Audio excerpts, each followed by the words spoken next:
السلام علیکم دوستو، میں ہوں سہیل اور ہم سہیل وائس پہ آپ کو خوش آمدید کہتے ہیں۔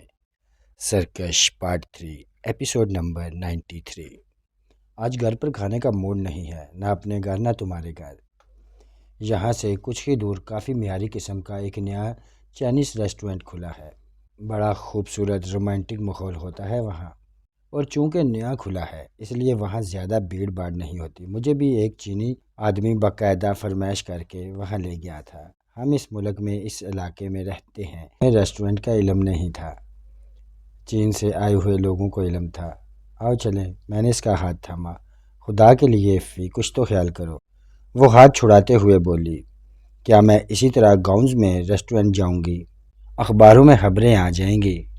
فلمی اداکارہ ستارہ شہر کے ایک ممتاز کاروباری شخصیت کے ساتھ ریسٹورنٹ میں پہنچ گئی۔ خبر میں کہیں نہ کہیں یہ بھی لکھا جائے گا کہ شاید ستارہ نشے میں تھی۔ میں نے ایک کرسی پر ڈیر ہوتے ہوئے ٹھنڈی سانس لے کر کہا، ایک تو تم جیسی عورتیں بھی سکینڈلوں سے یوں ڈرتی رہتی ہیں جیسے کسی باپرتاپ پرہیزگار خاتون کو کسی نیک اور مفتی قسم کے شخص سے اپنی منگنی ٹوٹ جانے کا خطرہ ہو۔ اچھا تو تم بھی انہی لوگوں میں سے ہو جن کی نظر میں فلمی عورتوں کو گویا کوئی عزت ہی نہیں ہوتی۔ وہ ایک دم تن کر کھڑے ہوتے ہوئے بولی۔ شاید وہ آستینیں چڑھانے کا ارادہ بھی رکھتی تھی۔ میں نے ہاتھ جوڑتے ہوئے کہا، جاؤ بابا، تم تیار ہو کر آؤ، میری نظر میں تمہاری جتنی عزت ہے اتنی خود اپنی بھی نہیں ہے۔ اس کی مسکراہٹ واپس آ گئی اور وہ اندر جانے کے لیے مڑ گئی۔ تب میں نے بآواز بلند کہا، لیکن میری چائے ختم کرنے تک تیار ہو کر آ جانا، یہ سمجھ کر مت تیار ہونا کہ تم شوٹنگ پر جا رہی ہو۔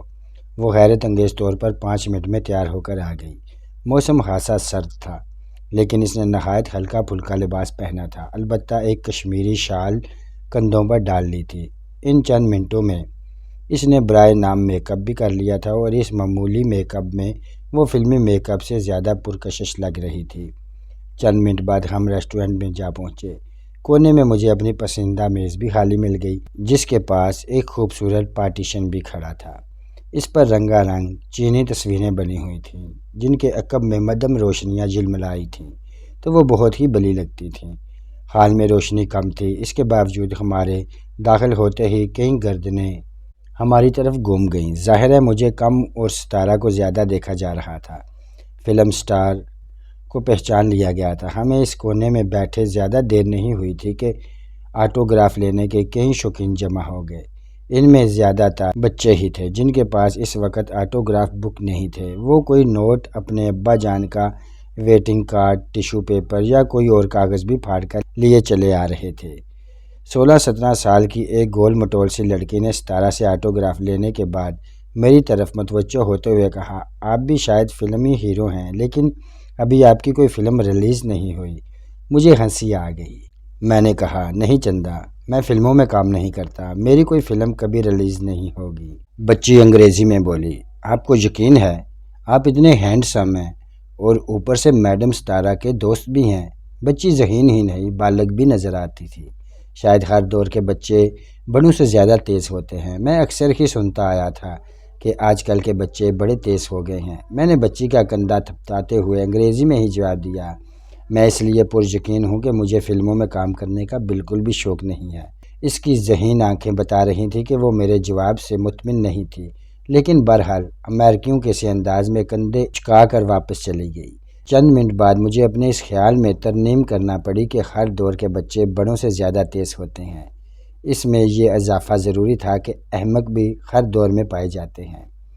ہمیں ابھی سکون میسر آئے ذرا ہی دیر ہوئی تھی اور ہم سوپ سے لطف اندوز ہونے لگے تھے کہ 20-22 سال کا ایک نوجوان اپنی گول گول سی آنکھیں گھماتا ہوا یوں پارٹیشن کے عقب سے نمودار ہوا جیسے کوئی درختوں میں چھپا انتظار کر رہا تھا کہ اس کا شکار ذرا تنہا ہو تو وہ اس پر حملہ کرے۔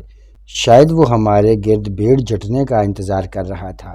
وہ خاصا خوش شکل تھا، لیکن چہرے پر حکامت برس رہی تھی۔ کپڑے ریڈی میڈ اور اچھی کمپنی کے تھے، لیکن اس کے اصل سائز سے کم 1.5 گنا بڑے تھے، اور شاید ایک آدھا ہفتے سے مسلسل اس کے جسم پر جھول رہے تھے۔ ناک پر موٹے موٹے شیشوں کی اینک تھی۔ اس کا چہرہ کسی اندرونی حجام سے تمتما رہا تھا، اور وہ بار بار تھوک نکل رہا تھا، جس کی وجہ سے اس کے مرغے جیسی گردن میں نرہرے کی ہڈی مسلسل اوپر نیچے حرکت کرتی دکھائی دے رہی تھی۔ اس نے ایک نوٹ بک اور پین ستارہ کے سامنے رکھ دیا اور چوہے دان میں پھنسے ہوئے چوہے کسی آواز میں یکدم ہی بولا، آپ مجھے بہت اچھی لگتی ہیں، میں راتوں کو آپ کو خوابوں میں دیکھتا ہوں، آپ میری بہن بن جائیں۔ ہم دونوں اس کی طرف دیکھتے رہ گئے، مجھے ہنسی بھی آتے رہ گئی اور ایک احساس ہوا۔ میں نے نرمی سے کہا، برخودار عزیز، دونوں میں سے ایک چیز چھوڑ دو، یا تو انہیں راتوں کو خواب میں دیکھنا چھوڑ دو یا بہن بنانے کا خیال چھوڑ دو۔ معلوم نہیں اس کی سمجھ میں میری بات آئی یا نہیں، لیکن وہ مڑ کر نہایت سعادت مندی سے سر ہلاتے ہوئے بولا، جی بہت اچھا، میں اپنی سی کوشش کروں گا۔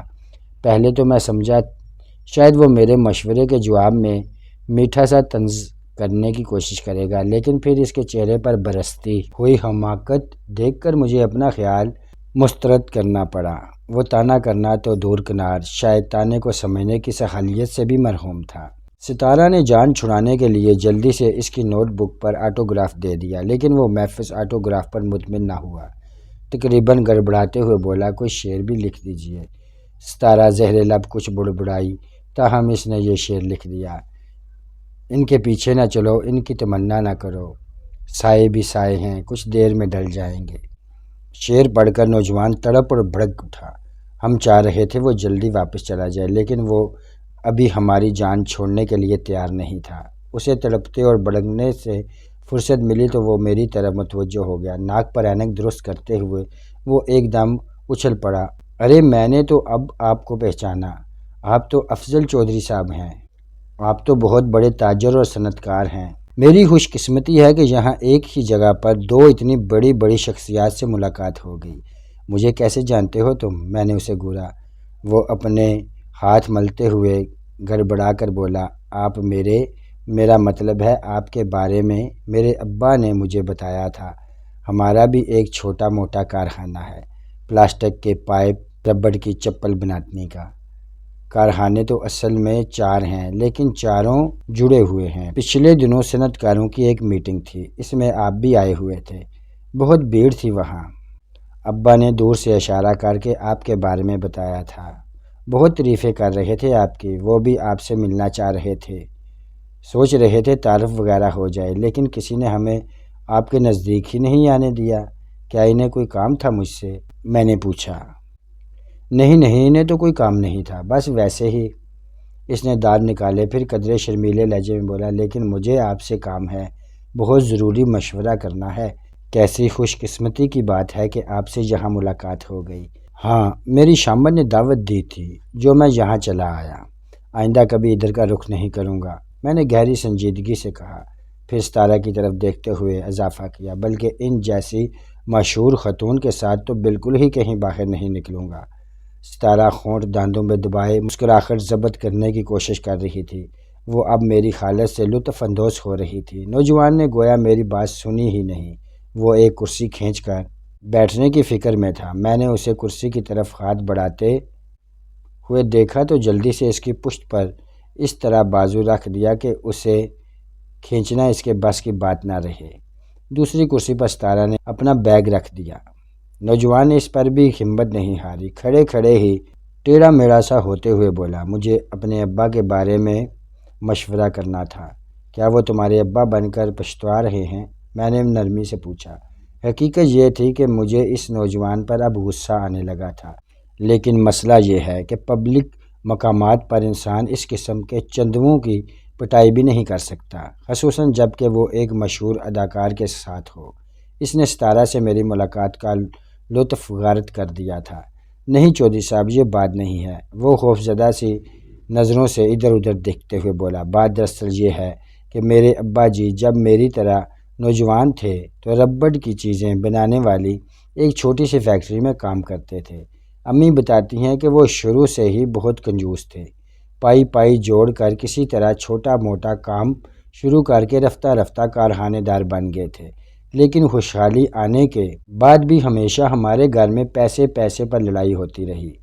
اب تو اللہ کے فضل سے ہمارا شمار ٹھیک ٹھاک لوگوں میں ہے، لیکن اب بھی ان کی کنجوسی پہلے سے بڑھ گئی ہے۔ ہم صرف 2 بھائی ہیں، دوسرا مجھ سے بھی چھوٹا ہے۔ ہم نے ان اسکولوں میں پڑھا ہے جن میں بچے ٹاٹ پر بیٹھتے ہیں۔ اب بھی ابا سے 10 روپے مانگ لیں تو جوتوں سے پٹائی ہوتی ہے۔ بات بات پر وہ چیخنے لگتے ہیں، اوئے کھوتے دے پترو، میں نے دن رات خون پسینہ ایک کر کے اس لیے روپیہ نہیں کمایا کہ تم لٹاتے پھرو۔ بڑے عذاب میں ہے زندگی ہماری۔ اس کی آواز بھر گئی اور آنکھوں میں باقاعدہ آنسو آ گئے۔ وہ چشمہ اتار کر آستین سے آنکھیں پوچھنے لگا۔ ایک لمحے کے لیے تو مجھے شک گزرا کہ وہ کسی قسم کا ڈرامہ تو نہیں کر رہا، کہیں وہ کسی خاص مقصد کے تحت تو ہمارے سر پر سوار نہیں ہو رہا، لیکن اس کی صورت دیکھتے ہوئے ایک بار پھر مجھے اپنا خیال مسترد کرنا پڑا۔ وہ کسی بھی مکاری اور منصوبہ سازی کا اہل ہی نظر نہیں آتا تھا۔ وہ اپنے باپ کے بارے میں جو کچھ بتا رہا تھا، ایسے کردار کہیں نہ کہیں دیکھنے میں آتے ہیں۔ حد سے زیادہ کنجوس بھی ایک نفسیاتی بیماری ہے اور تقریباً لا علاج ہے۔ اس قسم کے لوگوں کے کنبے پر اس کے عجیب عجیب اثرات مرتب ہوتے ہیں۔ کوئی بزد نہیں تھا کہ اس لڑکے کے ذہنی طور پر کچھ پسماندہ سا نظر آنے کی وجہ بھی اس کے باپ کا وہی رویہ رہا ہو جو وہ بچپن سے دیکھتا چلا آ رہا تھا، سہتا چلا آ رہا تھا، اور باپ کو شاید یہ دیکھنے کی فرصت ہی نہیں ملی ہو کہ اس کا بیٹا کس ذہنی حالت کے ساتھ پرورش پا رہا ہے۔ میرے دل میں اس کے لیے ہمدردی کی لہر ابھر آئی، ساتھ ہی ہمارا سوپ پینے کا لطف بھی غارت ہو گیا۔ نام کیا ہے تمہارا؟ میں نے اب طنز کی ملاوٹ کے بغیر حقیقتاً نرمی سے پوچھا۔ وسیم احمد، وہ ناک پونچھتے ہوئے بولا۔ وسیم میاں، جب تمہارا باپ اتنا کنجوس ہے اور پیسوں کے لیے تمہارے گھر میں اتنی لڑائی ہوتی ہے تو تم اس ریسٹورنٹ میں کیسے نظر آ رہے ہو؟ یہ کوئی عام چائنیز ریسٹورنٹ بھی نہیں ہے، یہ تو ان کی نسبت بہت مہنگا ہے، جبکہ تمہارا باپ تو تمہیں کسی عام چائنیز میں بھی دیکھ لے تو شاید وہیں سے جوتے مارتا ہوا لے جائے کہ تم نے پیسے ضرور چرائے ہوں گے۔ میں نے بغور اس کی طرف دیکھتے ہوئے کہا، آپ کی بات بالکل صحیح ہے۔ وہ گویا میرے انداز پر خوش ہوتے ہوئے بولا، ہم تو زیادہ سے زیادہ کسی تھڑے پر بیٹھ کر چائے پانی کا شوق پورا کر سکتے ہیں، لیکن دراصل امی ہماری مدد کرتی ہیں۔ انہیں ابا سے روپے ٹھگنے کے طریقے آ گئے ہیں، وہ کسی نہ کسی طرح کچھ مال کھینچ ہی لیتی ہیں۔ اس کے علاوہ ابا جو نقد رقم گھر میں چھپا کر رکھتے ہیں، امی اس میں سے بھی کسی نہ کسی طرح کچھ پار کر لیتی ہیں اور ہم دونوں بھائیوں کو دیتی رہتی ہیں۔ انہیں معلوم ہے کہ دوسرے خوشحال گھرانوں کے بچوں کی طرح ہمارا بھی اچھی جگہوں پر جانے، اٹھنے بیٹھنے اور اچھی چیزیں استعمال کرنے کو جی چاہتا ہے۔ انہی کی مہربانی سے ہمارے پاس اکثر تھوڑی بہت رقم موجود رہتی ہے۔ اس نے اپنی ڈھیلی ڈالی قمیض کی بڑی سی جیب سے چند نوٹ نکال کر مجھے دکھائے۔ ستارہ مسکرا دی، پھر وہ اپنا وزن ایک ٹانگ سے دوسری ٹانگ پر منتقل کرتے ہوئے بولا، امی ہی کی وجہ سے میرے پاس ایک پرانی سی فوکسی موجود ہے، ورنہ ابا تو کہتے ہیں کہ کسی کباڑیے سے موٹر سائیکل کا ڈھانچہ خرید لو اور بلا گنج سے پرزے خرید کر اس میں لگوا لو۔ ساتھ ہی وہ اپنا زمانہ یاد دلاتے ہیں جب ان کے پاس سائیکل بھی نہیں تھی۔ انہوں نے مجھے اپنے ہی کارخانے میں نائٹ سپروائزر کے طور پر ملازم رکھا ہوا ہے۔ 800 روپے تنخواہ دیتے ہیں، جس سے میں کالج کی فیس دیتا ہوں اور پٹرول کا خرچ پورا کرتا ہوں۔ دن میں کالج جاتا ہوں، شام کو سوتا ہوں، رات کو ڈیوٹی دیتا ہوں۔ ابا کہتے ہیں میں اس طرح محنت کروں گا، تنخواہ پر کام کروں گا تو مجھے لڑکپن سے ہی پیسے کمانے کا سلیقہ آئے گا اور پیسے سے محبت پیدا ہوگی، محنت کی عادت بھی پڑے گی۔ بہت روشن خیالات ہیں ان کے، میں نے کہا، لیکن اس سلسلے میں کیا کر سکتا ہوں؟ یہ تمہارا اور تمہارے باپ کا آپس کا مسئلہ ہے۔ آپ اپنے طور پر کچھ انہیں سمجھائیں۔ میرا نام مت لیجیے گا کہ میں آپ سے ملا تھا یا میں نے ابا جی کی شکایتیں کی تھیں۔ بس کسی بہانے سے ان کے کان میں یہ بات ڈال دیں کہ وہ کنجوسی چھوڑ دیں اور اولاد کے ساتھ اچھا سلوک کیا کریں۔ وہ یہ تو پوچھیں گے کہ مجھے یہ سب باتیں کیسے معلوم ہوئیں۔ آپ کوئی بہانہ بنا دیجیے گا، آپ جیسے بڑے لوگ تو بہت عقل مند ہوتے ہیں۔ وہ گول گول آنکھیں گھماتے ہوئے بولا، نہیں میں تو بالکل بھی عقل مند نہیں ہوں۔ میں نے نفی میں سر ہلایا۔ اگر میں نے کوئی نہ کوئی بہانہ بنا بھی لیا تو وہ کہیں گے مان نہ مان میں تیرا مہمان۔ بھائی تم کون ہو ہمارے گھریلو معاملات میں دخل دینے والے؟ تم کیوں اپنے عظیم ابا کے ہاتھوں اپنی طرح میری بے عزتی کروانا چاہتے ہو؟ نہیں جی، وہ آپ کی بے عزتی کرنے کی جرات نہیں کر سکتے، وہ بڑے وصف سے بولا۔ بڑے لوگوں کی تو وہ بڑی عزت کرتے ہیں، بہت ڈرتے ہیں ان سے۔ اس روز ڈنر میں ان کے آپ کے قریب جانے کی جرت نہیں ہو رہی تھی۔ دور دور سے ہی کہے جا رہے تھے بہت بڑے آدمی ہیں، بہت بڑے آدمی ہیں۔ وہ تو فون پر بھی آپ کا نام سنتے ہی اٹھ کر کھڑے ہو جاتے ہیں۔ اچھا، میں ان سے بات کروں گا، تم اپنا کارڈ مجھے دے جاؤ۔ میں نے کہا، کارڈ کہاں ہے جی میرے پاس؟ ابا جی ایسی فضول خرچیاں کہاں برداشت کر سکتے ہیں؟ میں آپ کو کاغذ پر ابا جی کا فون نمبر لکھ دیتا ہوں۔ اس نے کانپتے ہاتھوں سے اپنی ڈائری سے ایک ورقہ پھاڑ کر اس پر فون نمبر لکھ کر میرے سامنے رکھ دیا۔ اس کا دل رکھنے کے لیے میں نے اسے طے کر کے اسٹرے کے نیچے اس کا ایک کونا دبا دیا۔ وہ گویا اطمینان کی گہری سانس لے کر بولا، چلے کچھ امید تو پیدا ہوئی۔ واقعی بڑے لوگ دل کے بھی بڑے ہوتے ہیں۔ میں اپنا یہ مسئلہ لے کر کئی لوگوں کے پاس گیا جو ابا سے زیادہ بڑے کارخانے دار اور زیادہ دولت مند لوگ تھے، جس سے ابا مرعوب ہو سکتے تھے، مگر کسی نے میری بات ہی نہیں سنی۔ ہر ایک نے مجھے ہنس کر ٹال دیا۔ آپ پہلے آدمی ہیں جس نے توجہ سے میری بات سنی۔ پھر وہ اطمینان کی اس سے بھی لمبی سانس لے کر بولا، یہ تو تھا میرا پرانا اور لمبا مسئلہ، اب آپ کو اپنا نیا اور ذرا چھوٹا مسئلہ بتاتا ہوں۔ اف میرے خدا، ابھی دوسرا مسئلہ بھی باقی ہے، بے اختیار میرے منہ سے نکلا، اور بات گویا اب میری برداشت سے باہر ہو گئی۔ میں نے غیر ارادی سی انداز میں اس کی سوکھی سی کلائی پکڑ لی۔ اس کے حلق سے ہلکی سی چیخ نکل گئی۔ گول گول سی آنکھیں پھیل کر باہر ہی گول ہو گئیں۔ چہرے پر اذیت کے کچھ ایسے آثار ابھر آئے جیسے اس کی کلائی کی ہڈی ٹوٹنے کے قریب ہو، اور کوئی امکان نہیں تھا کہ ٹوٹ ہی جاتی۔ میں نے دبے دبے غصے کے تحت اس کی کلائی کچھ زیادہ ہی زور سے پکڑ لی تھی۔ میں نے اس کی کلائی چھوڑ دی اور اپنا ویٹنگ کارڈ نکال کر اس کی طرف بڑھاتے ہوئے کہا، یہ رکھ لو، پھر کسی وقت لے کر میرے پاس آنا۔ میں اطمینان سے تمہارا دوسرا، تیسرا، چوتھا، حتیٰ کہ آخری مسئلہ بھی سنوں گا، اور تمہاری کچھ مدد کرنے کی بھی کوشش کروں گا۔ بہت بہتر جی، وہ کارڈ لے کر کلائی سہلاتے ہوئے بولا۔ آپ سن لیتے تو بڑی مہربانی ہوتی، مختصر سی بات تھی۔ میں نے ایک بار پھر اس کی کلائی کی طرف ہاتھ بڑھایا۔ وہ سہم کر پیچھے ہٹ گیا اور جلدی سے بولا، ٹھیک ہے ٹھیک ہے، پھر کسی وقت آپ کی خدمت میں حاضر ہو جاؤں گا۔ اگر کارخانے میں تمہاری رات کی ڈیوٹی ہوتی ہے تو تمہیں اس وقت کس نے کھلا چھوڑ دیا ہے؟ میں نے پوچھا۔ وہ آج میرا ڈے آف، میرا مطلب ہے میری نائٹ آف ہے، آج میں عیاشی پر نکلا ہوا ہوں۔ اس نے مسکرانے کی کوشش کی۔ دوسرے کی تقریب کا بیڑا غرق کرنا بھی شاید تمہاری عیاشی میں شامل ہے، میں نے اسے گھورتے ہوئے کہا۔ جی نہیں، آپ شاید برا منا گئے۔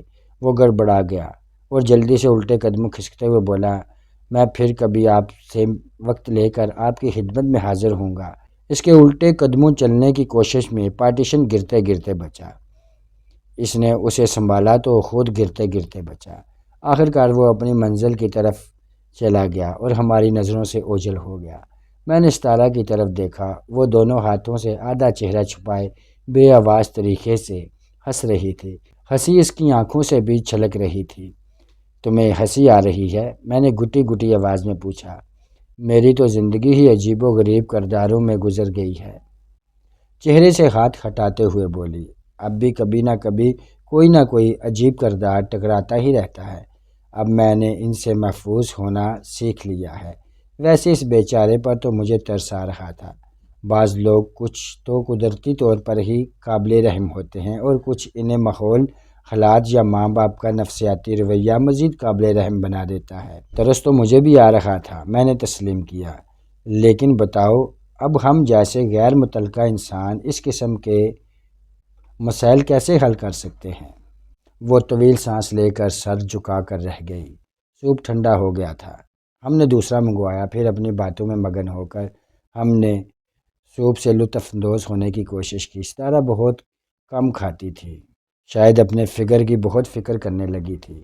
وہ انڈسٹری میں چند سال بعد ہی دوسری کئی خیرونوں کی طرح بھاری بھرکم نہیں ہونا چاہتی تھی، اس لیے ابھی سے محتاط ہو کر چل رہی تھی۔ میں حیران تھا کہ ان پڑھ ہونے کے باوجود اسے سب باتوں کا کیسے علم ہو گیا تھا۔ چونکہ زیادہ یا کم کھانے سے کچھ بگڑتا یا سنورتا نہیں تھا، اس لیے میں بے فکر ہو کر کھاتا تھا۔ خصوصاً چائنیز کھانے چونکہ پھیکے ہوتے تھے، اس لیے ان پر تو میں کچھ زیادہ ہی ہاتھ صاف کرتا تھا۔ تاہم مجھے زیادہ کھانے والا نہیں کہا جا سکتا تھا۔ کبھی کبھی ایسا بھی ہوتا تھا کہ میں پورے دن کچھ نہیں کھاتا تھا۔ کھانے کے بعد چینی کعوے کا دور چلا۔ کچھ دیر پہلے لوگوں کی بھیڑ بھاڑ اور وسیم کی آمد سے جو بدمزگی پیدا ہو گئی تھی وہ رفتہ رفتہ دور ہو گئی۔ اب ہم ریسٹورنٹ سے نکلے تو کوئی ترنگ والی چیز پیے بغیر ہی ترنگ میں تھے۔ ایک دوسرے کا ہاتھ تھامے ہم باہر آئے تو وہ احمق وسیم دروازے پر موجود تھا، شاید ہمارے ہی انتظار میں سردی میں سکڑ رہا تھا۔ وہ ستارہ کی طرف دیکھ کر گڑبڑانے کے سے انداز میں بولی، بہن بن گئی ہے نا؟ بالکل بالکل، ستارہ شال سنبھالتے ہوئے جلدی سے بولی۔ آپ مجھے اپنا فون نمبر دے دیجئے، میں آپ کا فون پر اپنے خیالات سے آگاہ کروں گا۔ وہ طویل پارکنگ میں ہمارے ساتھ چلتے ہوئے منمنایا، میں ابھی ذرا غریب کھیرون ہوں، ابھی میرے ہاں فون نہیں۔ ستارہ نے تیزی سے قدم بڑھاتے ہوئے کہا، آپ مجھے اپنا ایڈریس ہی دے دیجئے، میں آپ کو پابندی سے خط لکھا کروں گا۔ ستارہ نے اسے ایک اسٹوڈیو کا نام بتاتے ہوئے کہا، اس پتے پر تم مجھے خط لکھ سکتے ہو، مجھے فوراً مل جائے گا۔ مکان تو کرائے کا ہے، کیا بھروسہ کل بدل لوں؟ بہت بہتر۔ وسیم خوش ہو گیا اور میری طرف دیکھ کر سکتا کر جلدی سے دوسری طرف کو بڑھ گیا۔ ادھر شاید اندھیرے میں کہیں اس کی کار کھڑی تھی۔ میں نے ستارہ کو گاڑی میں بٹھاتے ہی اتنی تیزی سے وہاں سے گاڑی نکالی۔ تو دوستو آج کی ویڈیو میں بس اتنا ہی، ملتے ہیں انشاءاللہ نیکسٹ ایپیسوڈ میں، اپنا خیال رکھیے گا، اللہ حافظ۔